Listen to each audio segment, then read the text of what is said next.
மக்களே, welcome back. நம்மளோட big pass வீடு ஃபேமிலி எல்லாருமே வந்துட்டு போனதுலேருந்து அப்படியே தலைகீழ மாறி இருக்கு அப்படின்னே சொல்லலாம்.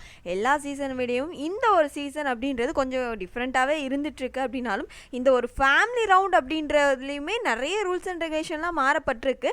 நிறைய ஓப்பனாக நிறைய ஒவ்வொரு விஷயங்கள் நடந்தது. ஒரு ப்ராப்ளமில் வந்து யார் யாரை பின்னாடி இந்த மாதிரி விஷயங்கள் எல்லாமே இந்த சீசனில் வந்து சொல்கிறதுக்கு உரிமை கொடுத்துருக்காங்க அப்படின்றது.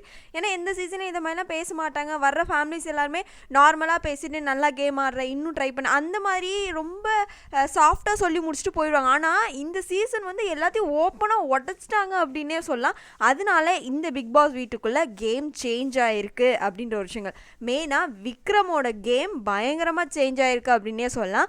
மாயாவோட ஒரிஜினல் முகம் தெரிய வந்து அவர் அப்படியே வளகுனது மட்டும் இல்லாமல் அவங்கள பற்றி ஃபுல்லாக பின்னாடி பேச ஸ்டார்ட் பண்ணிட்டாரு அப்படின்ற விஷயங்களும் நமக்கு தெரிய வந்திருக்கு. உண்மையாகவே மாயா டீமுக்கு வந்து பயங்கரமாக சொம்பு தூக்குனார் விக்ரம் அப்படின்றது நம்ம எல்லாருக்குமே தெரியும். அந்த சொம்பு வந்து கமல் சார் முன்னாடியே ஓப்பனாக தூக்கி ஸ்லிப்பர் ஷர்ட் வாங்கின மொமெண்ட்டையும் நம்ம வந்து பார்த்தோம். பட் இதெல்லாம் ஃபுல் ஸ்டாப் வைக்கிற வகையில் நேற்று சூர்யா, அதாவது நம்ம விக்ரமோட தங்கச்சி வந்து பேசின ஒரு சில விஷயங்கள், ஓப்பனாக ஒரு சில விஷயங்கள் உடச்சது அவங்களுக்கு வந்து பயங்கரமான ஒரு விஷயத்த வந்து கொடுத்துருக்கு அப்படின்னே சொல்லலாம். ஏன்னா அப்பா அம்மா வந்தப்போ அவங்க அப்பா அம்மாவும் பயங்கரமாக நல்லா பேசினாங்க, இது பண்ணாங்க. அவங்க பையனை வந்து இந்த மாதிரி பிஹேவ் பண்ணதுக்கு ஒரு சில விஷயங்கள்லாம் ப்ரூட்டலாக அட்டாக் கொடுத்தாங்க அப்படின்றத தாண்டி அர்ச்சனா வந்து அவங்க அம்மா போகும்போது ஹக் பண்ணி கிஸ் பண்ணிட்டு போனாங்க அப்படின்றது நம்ம எல்லாருக்குமே தெரியும். ஸோ அதை வச்சு விக்ரம் பேசினார். எனக்கு பிடிச்சவங்க கிட்ட எங்கள் அம்மா அதிகமாக பேசலை, ஆனால் எனக்கு பிடிக்காம சண்டை வந்துட்டு இருக்க அர்ச்சனாவை கட்டி பிடிச்சி எங்கள் அம்மா முத்தம் கொடுத்துட்டு போகிறாங்க, அப்போ எது சரி அப்படின்ற மாதிரி கன்ஃபியூஸ் ஆகிட்டார்.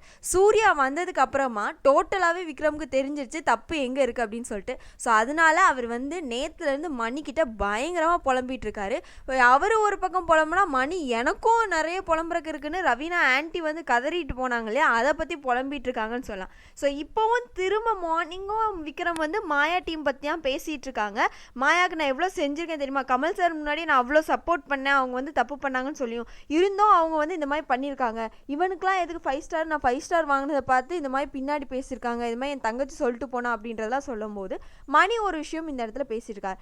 நான் வந்து நல்லது இவங்கெல்லாம் இந்த மாதிரி பண்ணுவாங்கன்னு தெரிஞ்சால் கொஞ்சம் பேக் அடித்தேன், ஆனால் இவங்க கூட இருந்துதான் என்ன ஆயிருக்கும், என்னோட நேமும் பயங்கரமாக ஸ்பாயில் ஆயிருந்திருக்கும் தானே அப்படின்ற மாதிரி கேட்டுட்டு இருக்காங்க. ஸோ இவர் ரவீனாக்கு நமக்கு தெரிஞ்சு நல்லது மட்டும்தான் பண்ணியிருக்காரு.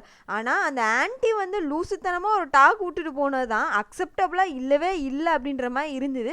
அதாவது ரவீனாவோட நேமை இப்போ இருக்கிறத விட டபுள் மடங்கு டேமேஜ் ஆகணும் அப்படின்றது தான் அவங்க கொடுத்துட்டு போன ஒரு பெரிய அட்வைஸாக இருந்தது அப்படின்னே சொல்லலாம். அதோட வெளிப்பாடு தான் இப்போ நீங்கள் பார்க்குறீங்க. ஸோ விக்ரமும் என்ன சொல்லிட்டு இருக்காருன்னா, இவங்களுக்காக நான் எவ்வளோ செஞ்சுருப்பேன், நன்றியே இல்லை, நான் வந்து இவங்கள இவ்வளோ ஃப்ரெண்டாக நான் மதித்தேன், ஒரு ஃப்ரெண்டுன்றவங்க சப்போர்ட்டிவாக தானே இருக்கணும் அப்படின்ற மாதிரிலாம் இப்போ தான் அவருக்கு வந்து மூளை வேலை செய்ய ஆரம்பித்து நிறைய விஷயங்கள் தெரிய ஆரம்பிச்சிருக்கு அப்படின்னே சொல்லலாம். ஸோ அதிகமாக அவங்க கூட இல்லாமல் ஒதுங்கி போக ஆரம்பிக்கிறாரு.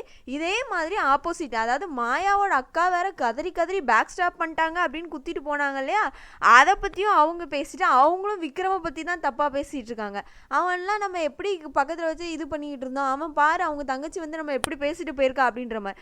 நீங்கள் பண்ணால் அது வந்து சப்போர்ட்டு, அதுவே மற்றவங்க பண்ணால் அவங்களுக்கு முதுகுல குத்துறதா அப்படின்ற மாதிரி தான் இந்த கேள்வி எழும்புது.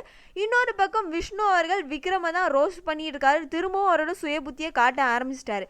அவரோட கேமை மட்டும் ஆடணும், ஜாலியாக இருக்கணும்னு சொல்லிட்டு இவ்வளோ கீழ்த்தரமாக இறங்கியிருக்காரு அப்படின்ற மாதிரி இருக்குது. ஏன்னா ஒவ்வொரு சீசன்லேயுமே ஃபேமிலி ரவுண்ட் வந்துட்டு போனதுக்கப்புறம் பயங்கரமாக எங்கள் வீட்டு கார்த்திகேயன் ரொம்ப ஜாலியாக ஃபன்னாக எல்லாம் ஒன்று மணி ஆயிடுவாங்க, அதுக்கு முன்னாடி சண்டை போட்டாலும்.